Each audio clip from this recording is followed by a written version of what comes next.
Baik,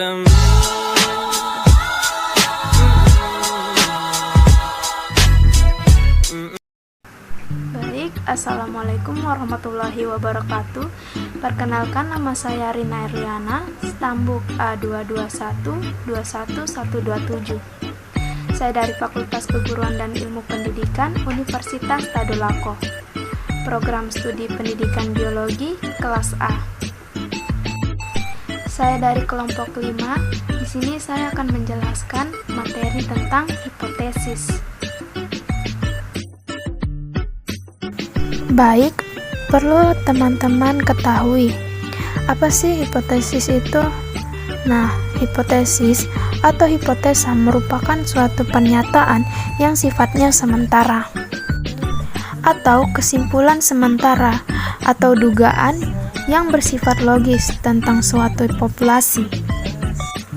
Hipotesis atau anggapan dasar adalah jawaban sementara terhadap masalah yang masih bersifat praduga, karena masih harus dibuktikan kebenarannya. Hipotesis juga berarti sebuah pernyataan atau proposisi yang mengatakan bahwa di antara sejumlah fakta ada hubungan tertentu. Proposisi inilah yang akan membentuk proses terbentuknya sebuah hipotesis di dalam penelitian, salah satunya diantaranya yaitu penelitian sosial. Artinya, hipotesis ini merupakan sebuah istilah ilmiah yang digunakan dalam rangka kegiatan ilmiah yang mengikuti kaidah-kaidah berpikir biasa secara sadar, teliti, dan terarah. Proses pembentukan hipotesis merupakan sebuah proses penalaran yang melalui tahap-tahap tertentu. Hal demikian juga terjadi dalam pembuatan hipotesis ilmiah. Sehingga dapat dikatakan bahwa sebuah hipotesis merupakan satu tipe proposisi yang langsung dapat diuji. Pengujian itu bertujuan untuk membuktikan apakah hipotesis diterima atau ditolak. Hipotesis berfungsi sebagai kerangka kerja bagi peneliti, memberi arah kerja, dan mempermudah dalam penyusunan laporan penelitian, serta memberikan hasil dan suatu penilaian. Baik, di sini saya akan membahas tentang uji hipotesis. Baik, langsung saja saya masukkan pada langkah berikutnya, yaitu menentukan hipotesisnya. Bagaimana kita menentukan pasangan hipotesis? Misalkan kita menentukan pasangan hipotesisnya.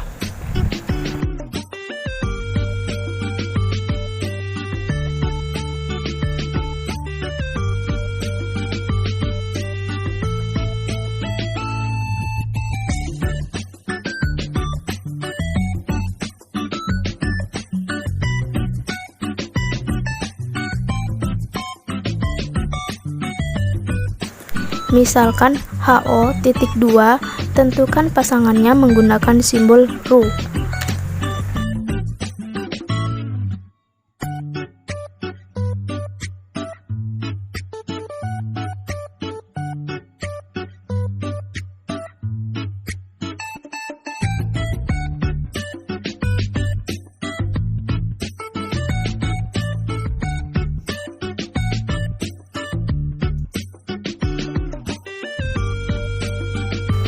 Ru sama dengan 0, maka artinya tidak terdapat hubungan.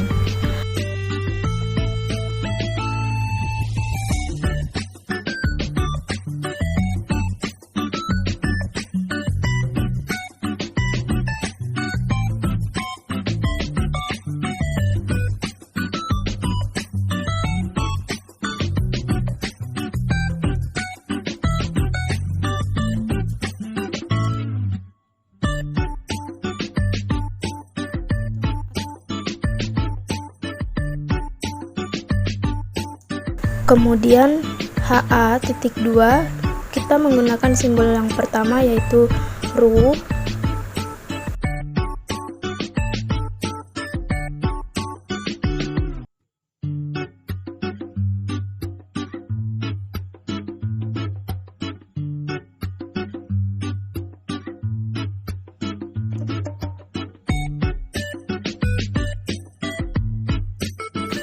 maka HA di sini terdapat hubungan.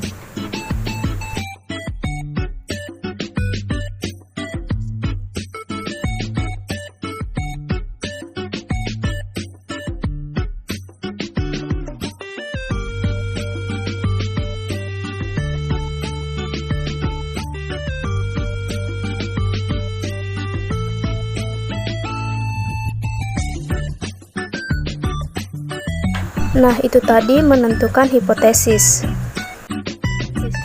Itu tidak terdapat hubungan. Kalau untuk hipotesis alternatifnya, maka terdapat hubungan.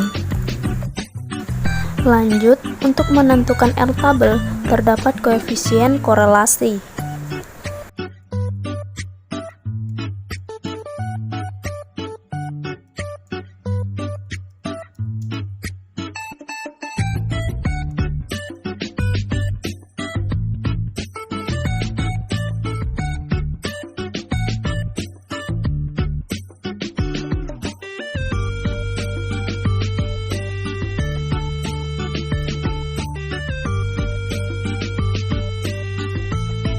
Nah, untuk mengetahui respondennya dari mana, kita dapat lihat di bagian bawah yang sudah saya warnai, yaitu warna merah.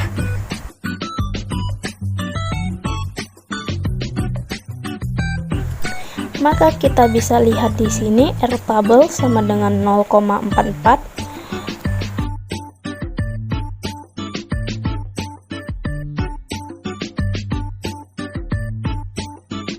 Nah, untuk R-tabelnya kita sudah dapatkan.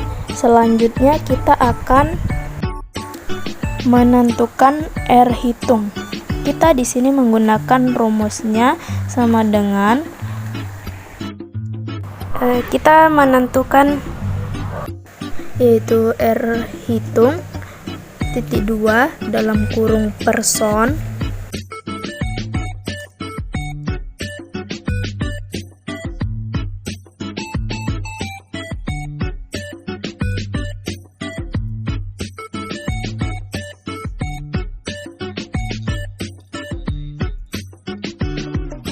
Nah, untuk di situ nanti akan ada array 1.2 dan array 2.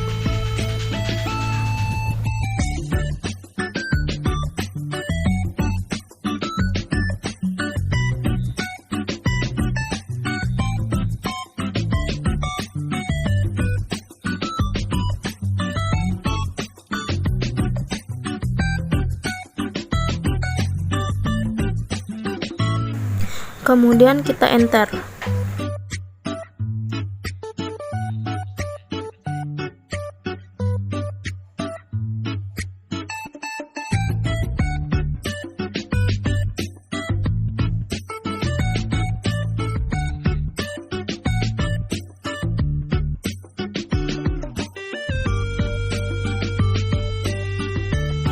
Lanjut, R hitung sama dengan kita menggunakan rumus yang tadi, yaitu person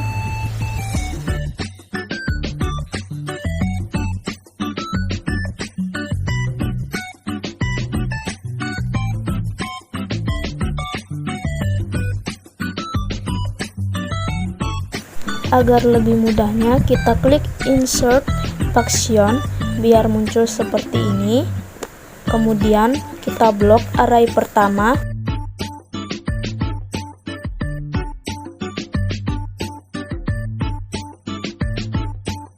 dan kita blok juga array kedua. Kemudian kita klik OK. Nah, sudah muncul R hitungnya, yaitu 0,799776. Kemudian langkah selanjutnya menetapkan kriteria penolakan H0.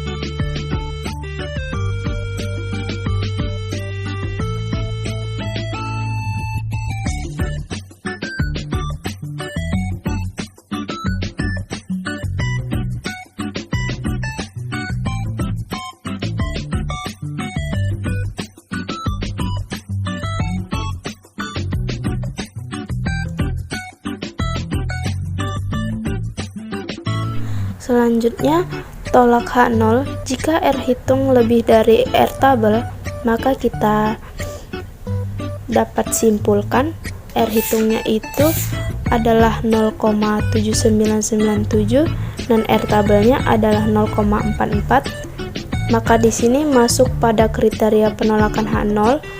Tolak H0 jika R hitung lebih dari R tabel, maka kita tinggal buat saja kesimpulannya.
Kesimpulannya yaitu R hitung 0,7998 lebih dari 0,444 itu R tabelnya.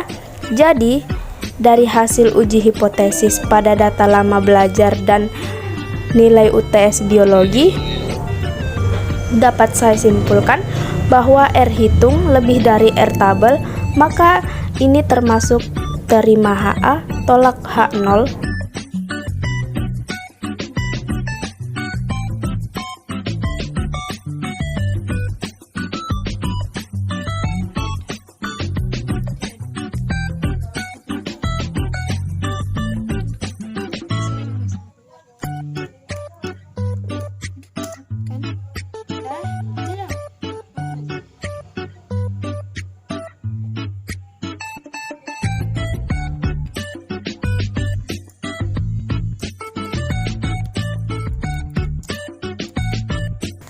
Lanjut, di sini terdapat hubungan positif dan signifikan antara lama belajar dengan nilai UTS.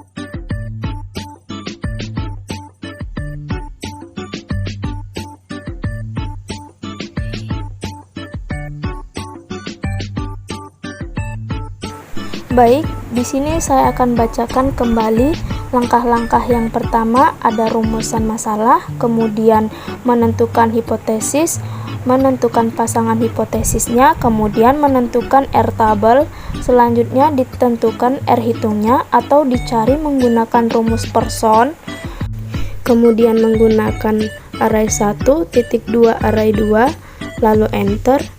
Dan langkah selanjutnya menetapkan kriteria penolakan H0, tolak H0 jika R hitung lebih dari R tabelnya.